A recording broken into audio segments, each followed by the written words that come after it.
Assalamualaikum warahmatullahi wabarakatuh. Hai semua, apa kabar? Perkenalkan, nama saya Syakira Arista. Saya dari Prodi S1 Sistem Informasi semester 4 Universitas Adiwangsa Jambi.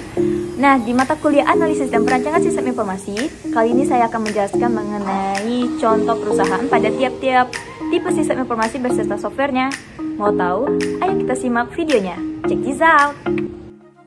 Pada tipe sistem informasi TPS atau Transaction Processing System, perusahaan yang akan saya pilih yaitu PT Bank Mandiri, karena TPS ini mencatat, memproses data hasil transaksi bisnis seperti penjualan, pembelian, dan perubahan persediaan atau inventory. Nah, jadi mudahnya akses tidak hanya dirasakan oleh konsumen saja, tapi pihak perusahaan ini sendiri mempermudah proses transaksi kepada nasabah, sehingga perusahaan ini bisa lebih fokus pada hal yang lainnya seperti marketing. Salah satu software pada PT Bank Mandiri adalah Living Bank Mandiri, yaitu layanan perbankan online yang dapat kita akses baik berupa aplikasi ataupun software. Nah, jadi pada software ini dapat kita akses yang bertujuan untuk melakukan transaksi baik transfer, jual beli, lain sebagainya. Kita membuka software ini, kita terutama harus melakukan login terlebih dahulu agar dapat melakukan transaksi tersebut. Tipe sistem informasi selanjutnya adalah MIS, Management Information System.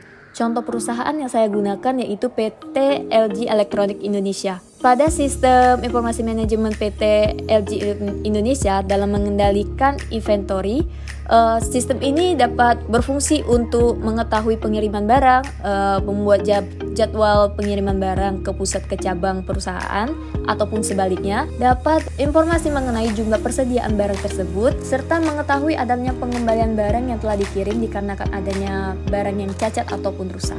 Salah satu software yang digunakan pada PT LG Electronics Indonesia yaitu ada dua. Pertama LG EV yaitu LG Electronic Enterprise Portal, yaitu sistem yang digunakan secara resmi oleh seluruh pegawai yang dapat diakses untuk memperoleh data-data yang dibutuhkan. Pada akses ini dapat berupa email yang dapat secara resmi dari PT LG Electronics Indonesia, sehingga pada login tersebut dapat memberikan informasi terbaru mengenai data-data perusahaan.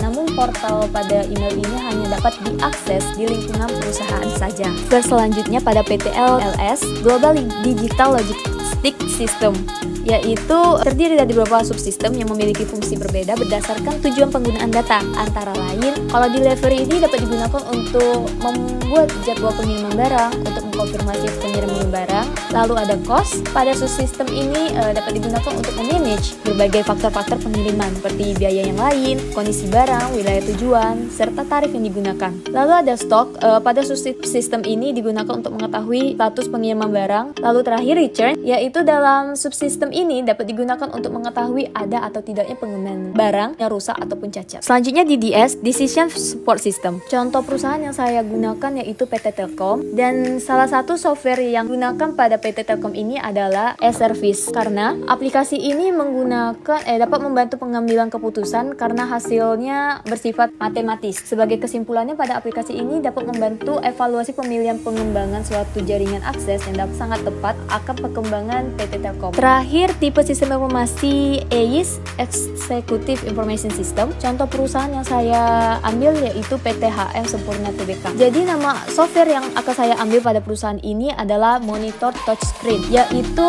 untuk pengunjung yang tahu secara detail tentang sejarah perusahaan ini. Dengan menyentuh layar kita bisa menikmati cerita dan sejarah berdirinya perusahaan tersebut. Monitor Touchscreen ini adalah salah satu contoh penerapan sistem informasi eksekutif dengan zero tutorial atau tanpa tutorial. Jadi kita tidak perlu belajar mengoperasikan monitor tersebut, dan informasi tersebut dapat ditampilkan dalam bentuk tabulasi ataupun grafik maupun narasi yang dapat dijelaskan dalam grafik atau tabulasi tersebut. Nah, itu dia contoh perusahaan pada tiap-tiap tipe sistem informasi beserta softwarenya. Apabila ada kesalahan kata atau pengucapan saya masih kurang tepat, mohon dimaafkan. Nah, apabila kalian ingin memberi saran ataupun kritik, bisa komen di bawah. Terima kasih. Wassalamualaikum warahmatullahi wabarakatuh. See you.